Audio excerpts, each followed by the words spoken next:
Bambou, nénuphars, pagodes, dragons géants. Cette semaine, je vous emmène à Venanceau, à la découverte du jardin du Loriot.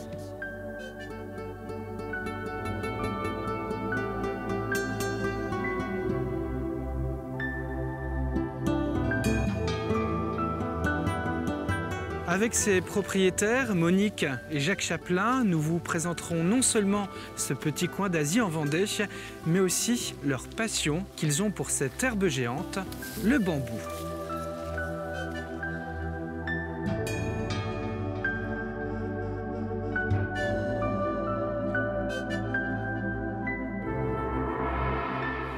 Jacques, les bambous sont beaux cette année ?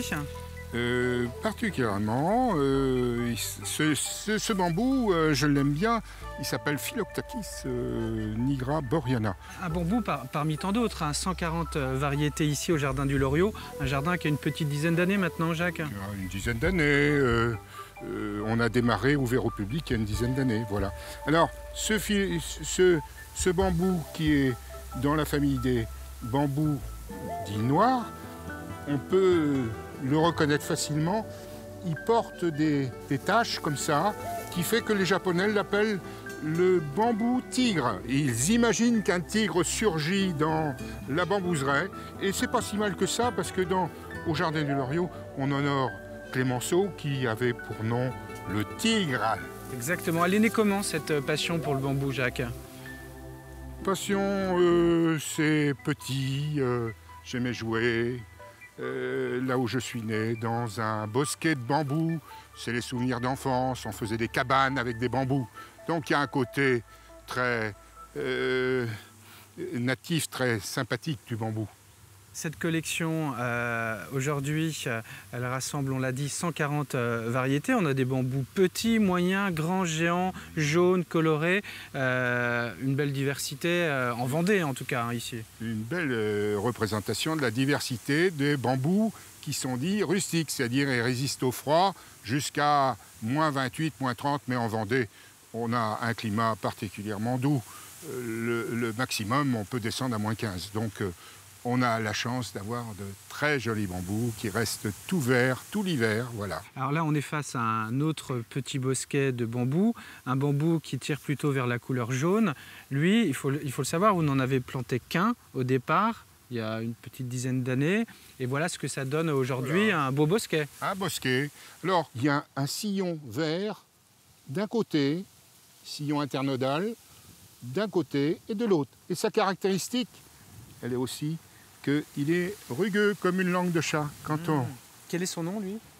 Et il porte bien son nom, Philoctatis aureosulcata spectabilis. Et les botanistes ont bien désigné ce bambou parce que, regardez, il fait vraiment son spectacle, ce bambou. L'idée, c'est de créer un voyage, un vrai dépaysement, en tout cas.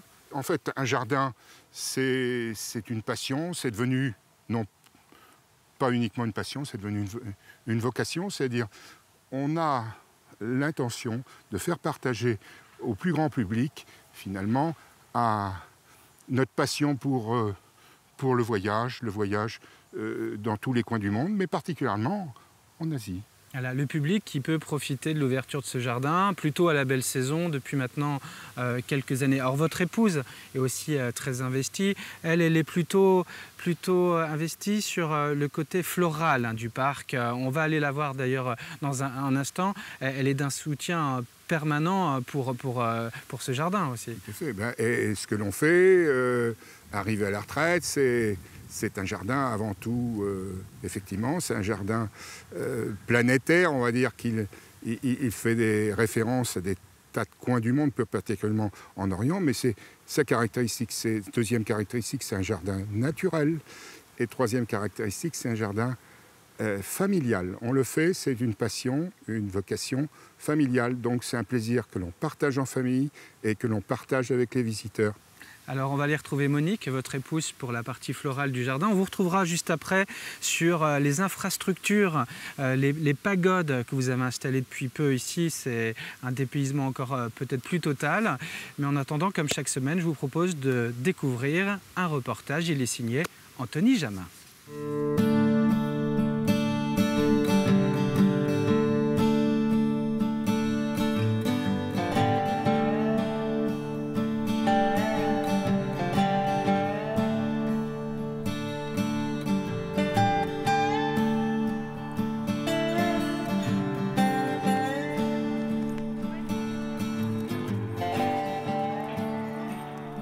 Dès les premières lueurs du jour, alors que la brume matinale ne s'est pas encore dissipée, les cavaliers de l'Association vendéenne d'équitation de travail s'élancent sur les 245 hectares de prairies humides pour regrouper près de 200 têtes de bêtes avant l'hiver jusqu'à l'entrée du communal de l'Héroux.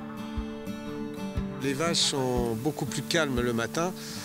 Si vous venez par exemple en été où on a beaucoup plus de vaches et ça dure plus longtemps parce que justement on a beaucoup plus de vaches, le troupeau qu'on va ramener vers 10h, 10h30, il est beaucoup plus excité et là elles sont beaucoup plus calmes. Habituellement il y en a même qui arrivent à sauter les barrières, c'est toujours même ça nous arrive d'avoir des vaches qui sont un peu rétives, qui peuvent même foncer sur nous. Ça fait une dizaine d'années qu'il y a des vaches sur les communaux. Au début, ils le faisaient à pied, avec des tracteurs, etc. Ils avaient beaucoup de difficultés. Ils étaient obligés de venir à une quarantaine pour arriver à rassembler toutes les vaches. Avec les tracteurs, c'est vrai que c'était plus violent. Les vaches étaient complètement stressées quand elles arrivaient. Et puis, il ne faut pas oublier, regardez là, elles sont très calmes. Mais après, il va falloir les trier. Donc des vaches qui sont énervées et qu'il faut trier ensuite, c'est plus compliqué. Et ça générait des accidents. Là, à cheval, vous avez vu, hein, on n'a quasiment pas mis de pression. Le placement, c'est le plus important. Et puis, elles sont là, prêtes à être triées dans le calme. Et c'est vrai que pour eux, ça leur félicite énormément de travail. Le bétail est parqué, sans stress. Le tri peut donc commencer. Ah, le coup de la serviette, c'est pour faire écran. C'est comme si la vache pense que c'est une porte. Et donc, elle s'arrête automatiquement. Voilà. Que le tri, c'est pas si facile que ça. Hein. Ah oui, ça suppose pas mal de techniques. On retrie les vaches par troupeau, en fonction des 15 éleveurs qui mettent les animaux sur le marais. Et on renvoie dans le marais les animaux qu'on ne veut pas garder et qu'on retirera qu'en octobre. Pour les éleveurs du Haut-Bocage vendéen, cette lande de terre est primordiale, eux qui manquent de pâturage. Ici, leurs bêtes peuvent paître 6 mois de l'année en toute quiétude. Et pourtant, il y a 27 ans, quand l'association Les Rouges s'est créée pour conserver ces prairies naturelles humides en zone d'élevage extensif collectif, peu voulaient y croire. L'idée, c'est de pouvoir faire fonctionner de manière équilibrée une activité économique, donc l'élevage, bovin et équin, et puis conserver en même temps tous les intérêts écologiques du lieu. Moi, je suis persuadé en tout cas que c'est un avenir pour l'élevage dans les difficultés dans lesquelles il se trouve actuellement.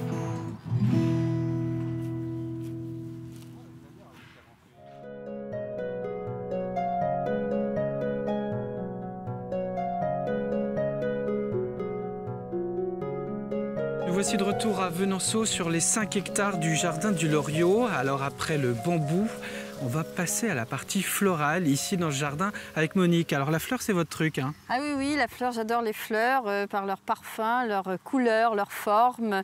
Alors là, nous avons un îlot de fleurs un peu multicolores. On en trouve beaucoup ici. Hein? Oui, alors ce qui est intéressant, c'est par exemple le dahlia qui est encore fleuri à une époque où maintenant c'est un petit peu défleuri. Le dahlia va fleurir jusqu'à l'automne.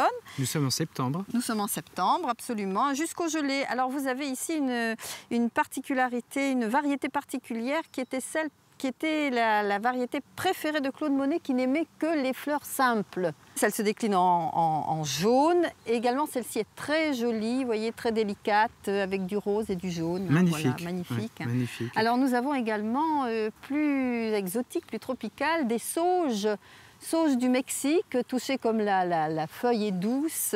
Là aussi, ça fleurit jusqu'au gelé. Alors après, il faut évidemment les protéger un petit peu parce qu'elles sont gélives. Nous avons également, alors dans les tons de rose, les jolis cosmos, violet, violet, rose, mauve, très aériens. Et tout à fait, alors en contre, tout à fait là-bas, vous avez les cléums, alors qui sont une fleur que souvent les visiteurs ne connaissent pas. C'est une fleur également tropicale qui est gélive, donc qui disparaît l'hiver, mais qui se ressème toute seule.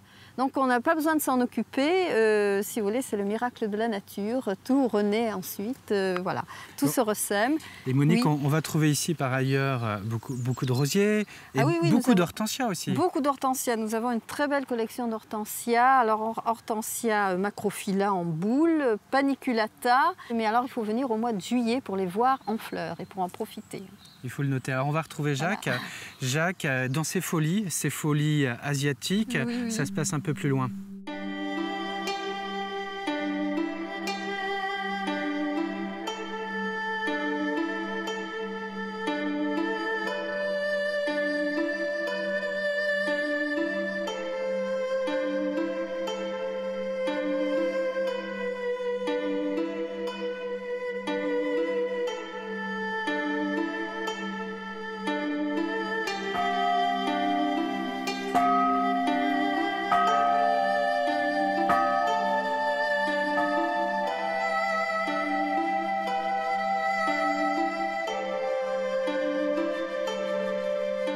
On arrive à la pagode d'or, qui est une pagode birmane, voilà.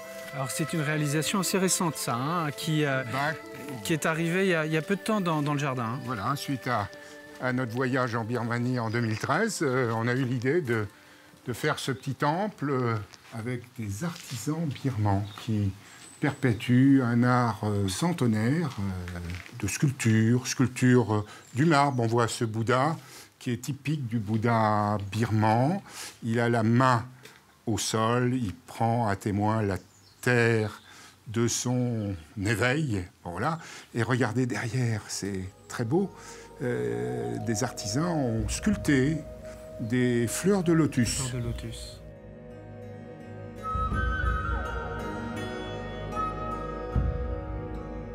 Culture particulière parce qu'ils sont bouddhistes. Mais ici, ils sont aussi animistes, c'est-à-dire ils croient aux esprits. Alors, les esprits, parce que tout simplement, le culte des esprits est antérieur à l'introduction du bouddhisme en Birmanie. Bah, écoutez, nous, on s'est fait plaisir, une fois de plus, ici, dans cette émission Chemin de Traverse, en l'occurrence avec les Jardins du Loriot. Merci beaucoup, Jacques, pour cette découverte. Et puis nous, on se retrouve, comme d'habitude, très bientôt pour un nouveau Chemin de Traverse. Merci aussi, Grégoire.